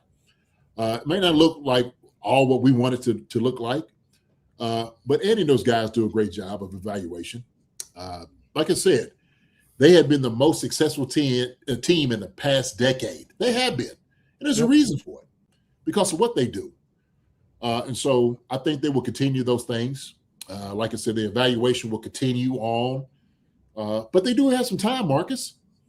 I think for those guys, Andy and those guys are like, man, this is a blessing in disguise. We can really kind of get ready for the draft. We can look at the Senior Bowl and all the other things that comes on and, the bowl games to see who guys are. We can do a full evaluation and get ready for the combine. And so I'm glad it happened the way it did. The Chiefs are going to be fine. They're going to be fine. Yeah, they deserved a legitimate break after as many years as they've gone this far. So, yeah, I hope they all have a great vacation as well, a long one. SoCali J with the contribution. Appreciate you, SoCali J. JD, all love for you, brother. Put an extra N in Dungeon. Oh, everybody, I know it. You know what? I may do it. I'm not sure, man, but I get it. You got 8 months before the next Into the Dungeon segment, so you got time to think about it. Take the offseason, take the long offseason, and think about it, JD. Evaluation and analyzing myself. Okay, I'm going to do it myself, Marcus. Let me see. Oh, JD. Get ourselves right, too. So, no, we're going to be over here like that, over here at Chief Concerns, Marcus. We're going to improve ourselves. So we're going to give you all a good product. So first episode of the offseason, we got Grundy coming on here, a new guest of the show. Yeah. And so shout out to Tim Grunhard, man, my brother. I love Grundy so much because you heard it here from the things he was saying. he's got a great understanding and pulse as far as like what the Chiefs need, what they want, what we need to be going for. But part of the organization, man, he is a Kansas City Chief through and through. I didn't get to ask Grunny about what he thought about the whole Arrowhead move. Oh yeah, I'm sure he has strong thoughts on it. I'm sure he did. But that's not the last time we're gonna have Grunny on. He'll be on another time, man. But I just want to appreciate his time, telling thank you for coming out, having a conversation with us, and I hope y'all enjoyed it. Hearing it from two old pros that done a lot of this before, not just play, but also to coach. No coaches in the league, analyzing and Marcus, I told you, this is part of what we do, scouting and evaluating talent. Done those things. Worked regional combines, been to the combine several times. I don't know. I might find myself at the combine this year. I might go up there for a visit. Go check it out. Okay. See a couple of people. So it's always a fun time. Always fun time to catch up with guys. So yeah. No, I mean, that's why it's a beauty to have this show, because you not only played it, you can talk about it and from an analysis standpoint as well. When people talk about analysts, you see these guys on ESPN with analysts. This is what JD's doing. He's doing that on the show. I mean, that is what an analyst does. They're breaking down what they see, what they talk about with their whiteboards and their, and everything that JD has behind him. JD's just bringing it to life on the show. That's it. Know what I know, man. When you talk to these scouts, man, it's important. In getting guys, because I was in the process of getting guys ready to go into the NFL, what it means, what do you have to do, what it means to be a pro, what do you expect when you walk in the door that the organization has on you, and what how do you carry yourself through your entire career, really. So and so that's what I'll be doing again this year, Marcus. As well, like evaluation, brother. Hey, and if anyone, I know we like to pat ourselves on the back, but last year, every guy we drafted and a lot of the guys we signed at UDFAs, we talked about on our show every week when we start doing our draft prep in a few weeks. Tasia, myself, and JD all pick 3 players, and we talk about them from the draft. And then what happened last year? We talked about every one of the guys we selected. So and there's a million dudes in this, and I think we only talked about 95 guys. I think were by the end of it, and there's 5,000 people were in the draft, and we talked about all of them. So all of them. So, oh my gosh. Well, look, hey, I appreciate it, guys and gals. Appreciate y'all coming out tonight. I'm glad y'all enjoyed the episode with me and Marcus and Grunny, Tim Grunhard, Mr. Kansas City Everything. It's a wonderful show. But also, too, I appreciate each and every one of y'all that came into the chat tonight to hear us spiel and talk about some of these things and what we thought that the Chiefs need, what direction they need to go. But more importantly, just want to tell you how much that we appreciate and thank you, okay, for your support coming in. So, Marcus, with that being said, my brother, I know we've been going on for a long time. It's a wonderful conversation. We're going to have more of these things happen in this offseason. We have some players that's still on the team come and talk about some of the things they think about what happened this year. So it's going to be some really good conversation. Do not miss us. Sit up and put in your notification that Chief Concerns is coming to you. So come on. The water's fine. You will enjoy it. So. Yeah, one of the guys I've been talking to after I saw this news come out today, I might have to book that for a long time in the future. What's that? Well, the news that we didn't talk about in the show, but yeah. One of the guys I was talking to, so probably got time. We got time. We got a lot of time. Yeah, hey man, we'll crawl to that subject, right? Yeah, that's how we supposed to do. So. But all right, guys. Well, we'll see you guys. So no Friday show this week. So we're back to our off-season schedule. So we will see you guys on Monday. We hope everybody enjoys the weekend, and we'll see you guys Monday. Love y'all. Yes. Love y'all. Yes, sir. Bob. Love each other the way you're supposed to love each other. Take care of each other the way you're supposed to. With that being said, y'all take care. God bless. Appreciate each and every one of y'all. Love you guys and gals.